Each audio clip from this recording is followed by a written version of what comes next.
Hello, class. This is Christopher Huffman, and this is my website, chrishuffman.com. The main purpose of this website is to promote the books and games that I create.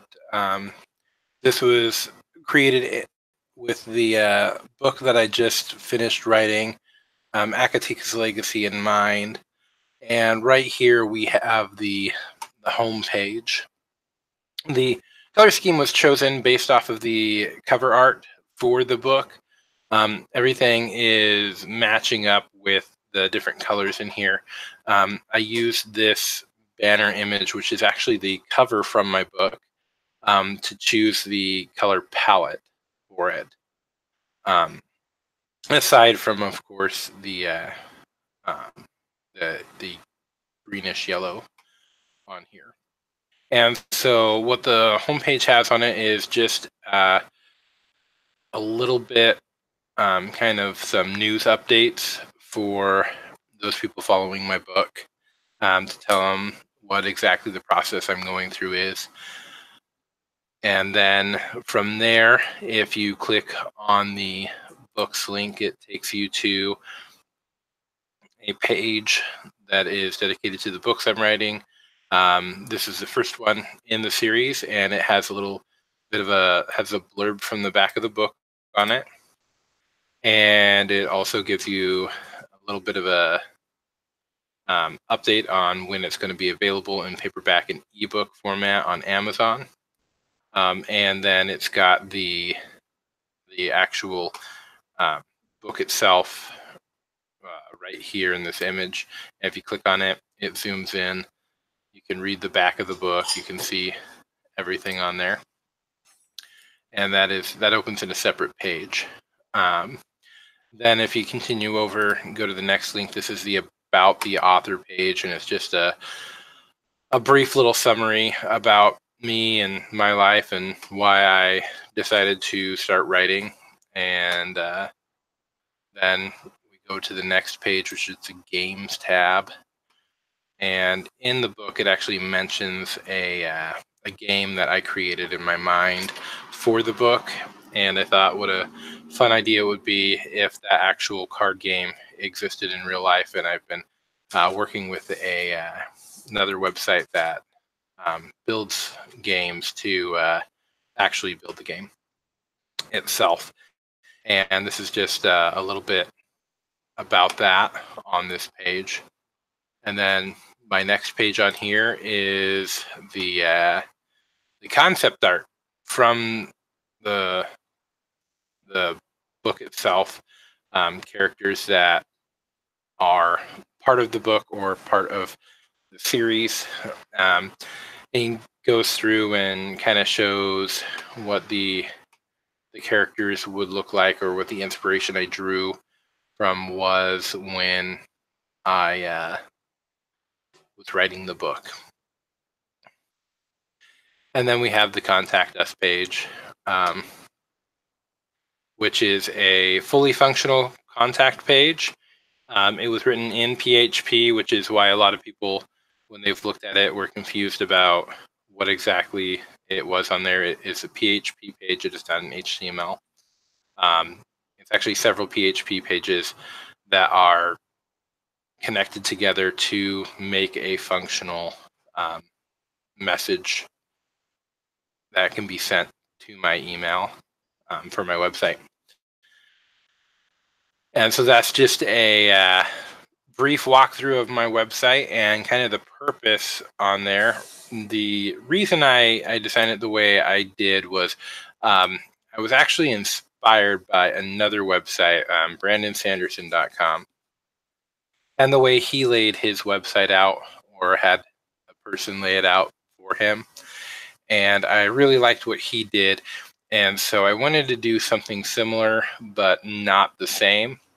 And so in his website, he takes images that are from his books and he uses them as the banners and the different images on his website. And so I wanted to do the same with that, because I am promoting my product on here.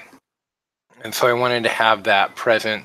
So right away, people who know the book or are interested in the book can look at it and be like, okay, this is the right website. This is the product I'm looking for. And so they get my branding, and they really can go through and see what exactly it is. As far as the color coding scheme goes, I already talked a little bit about I wanted to pick colors that really corresponded with the cover image that I had for my book. Um, and there's this orange color on here. It really popped against the backgrounds. And the yellow green color also really popped against the backgrounds. And so I chose those because they contrasted really well against the darker colors of the purples and the blues. I chose the heading font on here because it looked similar to the font that was used on the actual book cover. But that font is a proprietary font that my cover artist actually made.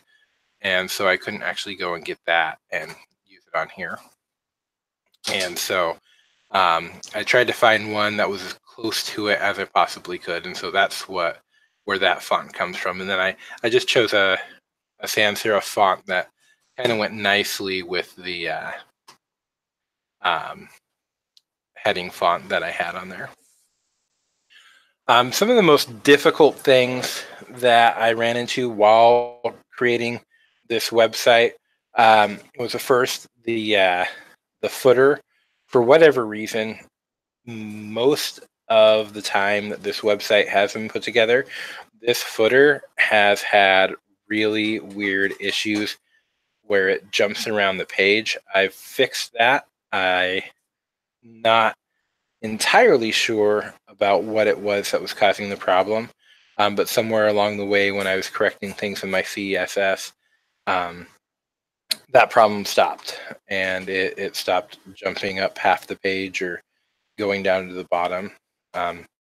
It would cover up like random things up here, and it was really strange why it was doing that, and I, for the life of me, couldn't tell you why. Another problem I had was getting this actual little icon up here, my logo, which is from the book series, to actually stick above the images. I worked with the z-index, and for whatever reason, it would not stay above the cover image or my header image right here. It would fall behind it, or it'd fall behind the nav, no matter what I assigned the z-index for these things. And I finally got it to work and get the right z-index on there to get it in place. Getting the image to not be too far to the right or too far to the left was also a little bit tricky on there, but I've since been able to do that. And so I'm really pleased with what I've been able to do, as this is my professional website I'm going to be using. I like the way it turned out. It has the feel that I want, and so I hope you guys enjoy it. And thank you for taking the time to watch this video.